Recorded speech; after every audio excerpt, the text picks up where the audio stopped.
Gravity, nandito tayo ngayon sa Honda Motorcycle Dealer mga ka-Gravity at titingin tayo ng big bike. Yung matagal na natin pangarap na big bike ay matutuloy na. Kaya ito, Honda CB650R ang hinahanap ko. Kaya ito, pagpasok ko ngayon, bumungad agad sa akin ang isang Honda CB650R 2024 model. Kaya inalapawan ko na agad. Kaya yun.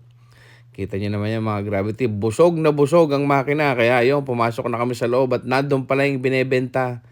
Yung palang nasa labas, pan-display lang. Kaya yun, alapaw, antimanis. At niniram ko yung susi. Tinignan ko yung kanilang monitor. Ay napakaganda. Talagang high-tech.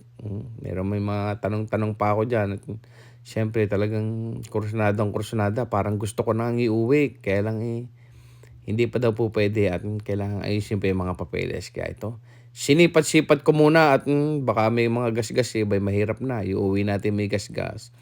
Kaya yan. At kinausap ko na nga yung nag-aayos ng mga papel at tinanong ko kung paano mga proseso, ganyan. Kaya yun. May mga tinanong din ako. Kaya yun, doon daw namin pag-usapan. Napakaraming motor dito. Gaganda. Iba't ibang model. Dito nga nakita yung mga pinapangarap kong ibang mga motor ay talagang napakahusay. Kaya nagpunta na kami doon sa table at pinag-usapan namin kung paano ang process ng kanilang mga papers dito.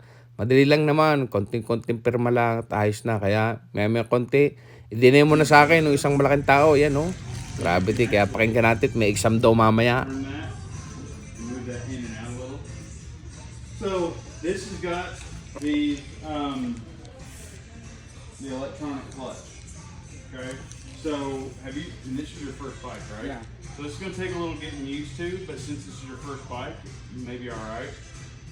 If that is on, you'll have this emblem right here that'll stay on. If you're using the clutch, that'll actually go away, and you can just use the clutch. But if you feel it right now, it's really weird the way that feels, and that's because the E-clutch is doing its job. It's actually already got the clutch pulled in, so it's going to take some getting used to.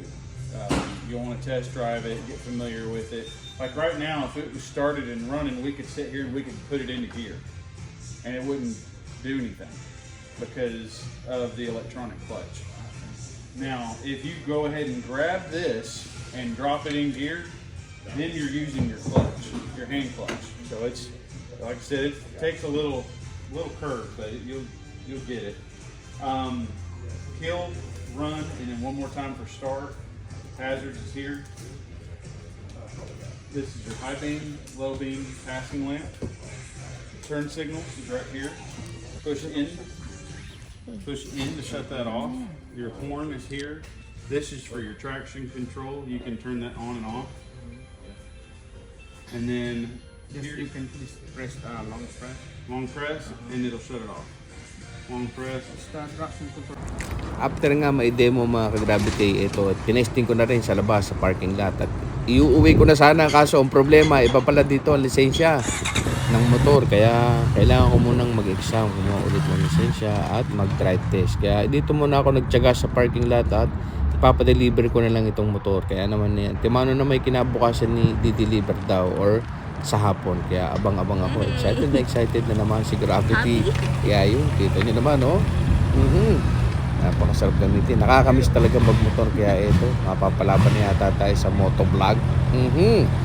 Kaya winali ko na ulit doon sa garahe. Kinusap ko yung nag-ayos ng papeles para may deliver sa atin kinabukasan or sa hapon daw. Kaya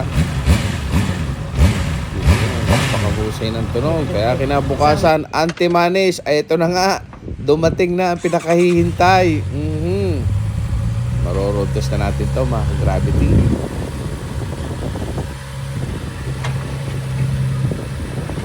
Dahan-dahan at baka sumabit. Kita nyo ang laki ng deliver na yan. Talaga naman safe na safe. Kaya malapit na tayong mag-motovlog. Lilibutin natin ang mga kalapit na estate. Malalayo, hindi natin kakayanin yun. Masyadong malayo. Kaya abangan nyo. Thank you for watching guys. Follow me for more videos. Goodbye.